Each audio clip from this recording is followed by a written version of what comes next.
What up, world? What's going on with y'all? Sean Fade back with another insightful insight, I guess I would call it. What's got us here is the sports talk, so we'll start off there.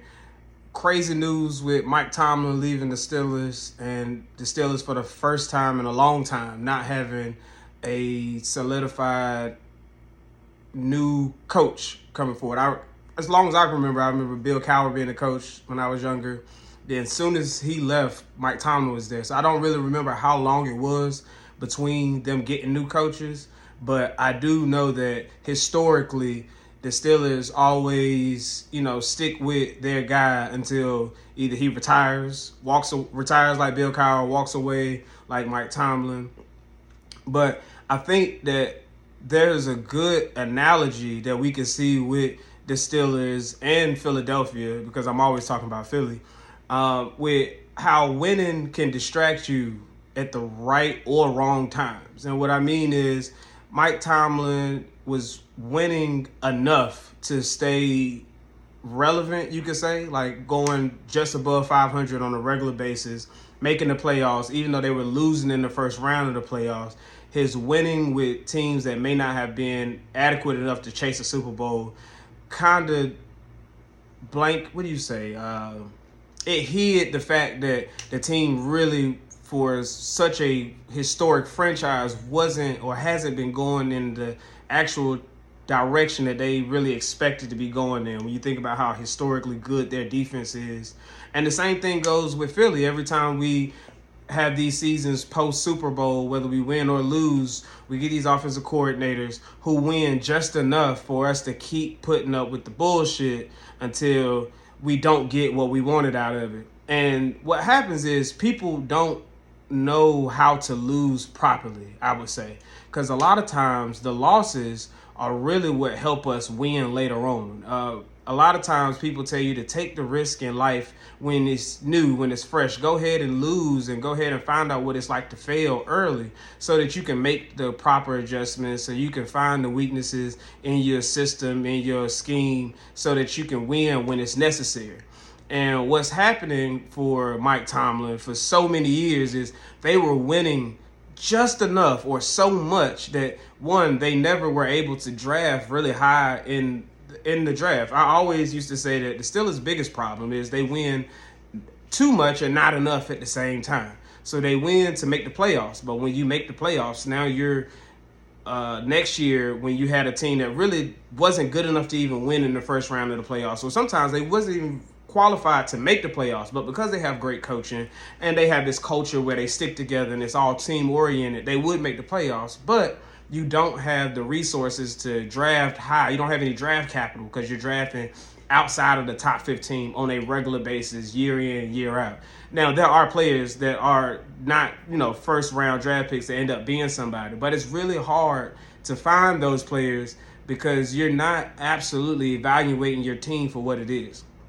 A lot of times, if your team wins, you feel like you may just be one person away or one piece away. But in reality, you may be even further away, but the scoreboard and the win-loss record does not reflect that because you've done just enough to get by. We've done this in school. Like, all year, you've been making C after C after C, and a C is good enough to get by. And then when it's time to take a big test or it's time for you to apply yourself, it's different. I'm just not as prepared as I would want to be. I'm just not getting the results on those final tests and those final things like I want it to be. A job the same way. I love being around people that can't get a promotion. Because every job I've ever had, I've gotten a promotion because I work, and then things just open up. And I see a lot of people like, I can't get this promotion, I can't get that promotion. It's like, but have you looked at how you've been working over the last year? And they, a lot of people do just enough. It's not to say the bare minimum, but you do enough to be seen. You clock in, but you're not coming early. You're not staying late. You're not, because you're consistently getting paid. You're consistently being rewarded for those bare minimums. So when you think that you're supposed to go to the next level, it's like, well, I haven't really done anything to get to the next level. When in reality, if you look at a lot of people or a lot of successful people, when you hear this, I love watching biographies, because when you hear the stories about how people made it, usually they make it right after they fail, right after something goes completely wrong, they end up making it, because when things go wrong, they have to really self-assess the situation. They have to look at the players on the team, the people on their team, the things that they've done, their actions, their habits, and then they have to adjust. This year, coaching football, my only wish this year was, I just want to lose when we're playing hard. I want to lose when we've done what we're supposed to do. I don't want to be the person to beat myself. I don't want to be on the team where we beat ourselves. And most times the teams that beat themselves win for so long until they don't recognize that they're not good enough to win the way that they want to. With the Eagles this year, we kept stealing games. Even the year we went 10-1 and then we lost every game at the end. Like, I was so happy that we were losing all the games at the end, because the games we were winning in the beginning, we weren't winning them. The other teams were losing. So we wouldn't adjust. We wouldn't change, because if it's working, why fix it? And it's like, if it ain't broke, don't fix it. But you have to be able to look at wins and find the losses in your wins. You have to find out when things are broke, even if they are winning. And it's hard to see broken things when you're winning. It's hard to see failure when you're so accustomed to celebrating the wins.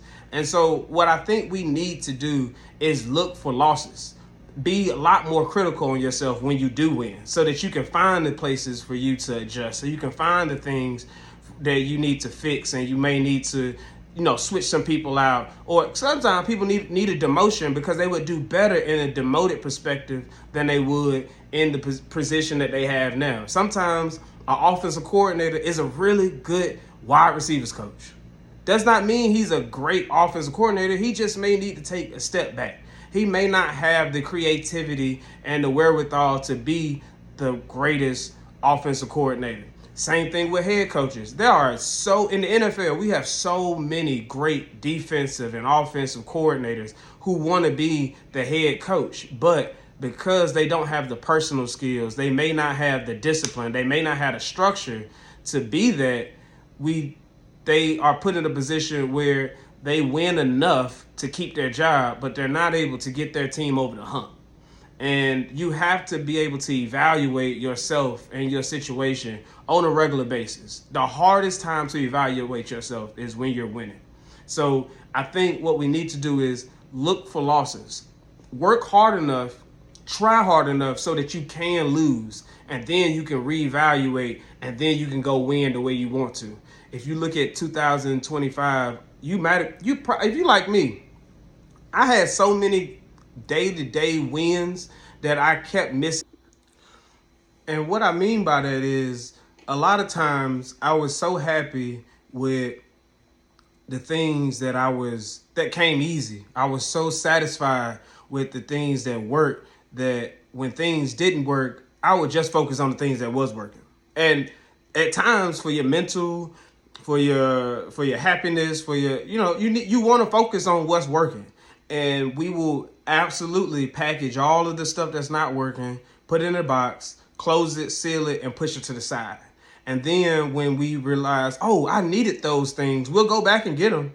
And then we're at the last minute trying to put things together and put pieces together to work. When in reality, I had plenty of time where I could have fixed this. I had plenty of times where I could address the elephant in the room. But I did not want to do that because I was comfortable.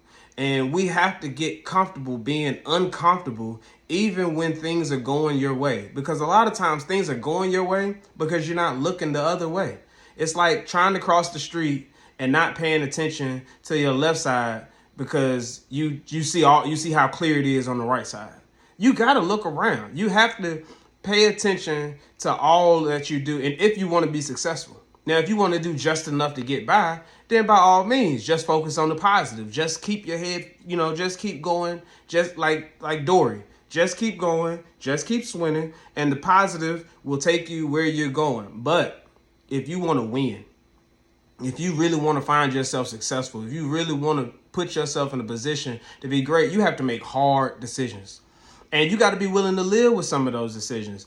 A lot of times we watch a lot of sports, we watch a lot of celebrities, artists, people that it looks good, but you don't understand how many hard decisions it took for it to be good. Or it looks really easy, and you don't realize how many hard decisions that they really sidestepped. A lot of things that would give them maybe more money, more recognition, allow more ownership of their own IP or things like that, but they don't want to take advantage of it because of all the work that it comes with. So it's like, I'll just do what's easy. I'll just sign a 360 deal because it's easy. When in reality, you already had your own fans, you had your own merchandise, you had your own platform, but instead of doing what was hard, you went with the easy route. I just saw today, I'm not even sure how real it is, but I feel like because I'm in this space, I have to pay attention to stuff like that. But I just saw that Kai Cenat said he was going to stop streaming. And for somebody I've never tuned into a stream of his, but I've seen him because he's the biggest thing in the world. And I've always had an opinion about the fact that a lot of streamers, a lot of influencers don't have a product that I can believe in. I know that you have an audience. I know that you know how to sell. I know that you know how to get people to you. But I think when you don't have a product, that you don't have a purpose, absolute goal to focus on, then you find yourself in a position where you're mentally drained, that you're frustrated, that you're in a state of depression because you're not paying attention to some of the obvious issues that you need to fix. If you have 5, 6, 700,000 people tuning in to your platform, what are you presenting to them? Because the hard part is crazy, because for some people, the hard part is getting people to their platform. For other people, getting people to their platform is easy, but the hard part is entertaining. For some people, I can get you to my platform and I can entertain you. But what I'm entertaining you with isn't sufficient. It's not sustainable. A lot of the Kai Cenat entertainment, from what I can see from from like reels and things like that, it's a lot of conversation, but it's not purposeful. If he has a celebrity on, they do a lot of goofing around, and then they come back to a point where they put in about this much of consciousness effort, or it's really worth the stream and it's worth your time. Out of, if they give you this much of a stream, 2 hours it'd be about this much that you can really hone in on, and you can take it with you and actually apply it to life. And what I think is, when you have that audience and you have that ability to get the celebrities and you have the ability to get people, you don't have a goal as far as giving a product that's sustainable. Because if you focus on the product, then it allows you to go through the hard times a lot with purpose. If things aren't going your way, if you have a product that's sustainable, you're giving out a quality thing that's going to help people. When you can't reach people, you can just keep putting it out till you figure out how to reach people. When you can't get the celebrities, you can keep putting it out till the celebrities find you. But if you have a sales floor, you have a funnel, and you have the reach, and you don't have a thing, a purpose that really gives you drive, then it's really easy to find yourself depressed. And it's just like when you have all the pieces on defense, you have a great offense, but you don't have the system inside of yourself to make hard decisions. You are going to go after the sales more so than you go after the purpose. And you get into a situation where you're rethinking everything that got you to where you are. And that goes, we're going to bring it right back to Philadelphia and the Steelers. They have all these pieces, all of these people up front. And like, the thing that about the Steelers and Philadelphia is the front office is amazing. The front office has culture. The front office moves with purpose. But whenever they decide to go against some obvious issues, whenever they decide not to address the elephant in the room, they always find themselves in a position where they're wondering what's going to happen next. And you don't want to be that. You don't want to be so prepared for the moment that when the moment really comes, you haven't actually prepared for it. Because that's the trick, is people feel like I have the charisma, I have the skills, I have the talent, I have all these pieces around me, and they're trained, they're ready to go. Everybody's healthy. All of these things are working. But I haven't made the hard decision to maybe fire somebody ahead of time. I haven't made the hard decision to go ahead and remove some situations or bring in some situations that can help us. And we saw them trade George Pickens. And I felt like that was a hard decision. But when you put into the grand scheme of not having the right players and going after this old quarterback, it's like, I get it because you're trying, but are you really giving yourself a chance to win? And that's really just something to think about. I don't really have a purpose other than to give people something to think about. That's what I want you to do. I want you to watch a video and be like, damn, I ain't never thought about that. I don't need you to agree with me. I really do not care if you agree with me. I do not care how many followers I get. But if I get 2, 3, 4 people to really think a little different and then get themselves to a place where they're winning on a regular basis and they can go back to what I did or what I said that kind of inspired them to do better, then I've reached my goal. And that's what I'm doing it for. So you got to know what you're doing it for. And then you have to be realistic with your actions and the way you're going about it. Are you making hard decisions? Are you willing to evaluate yourself? And are you willing to get comfortable in the losses so that you can get uncomfortable enough to win? And that's all I got. I'm out of here. I'm going to cut some hair or something, have some inspirational conversations with some customers today. Comment below what you think. Tell me what I need to do better. And I'll catch you tomorrow.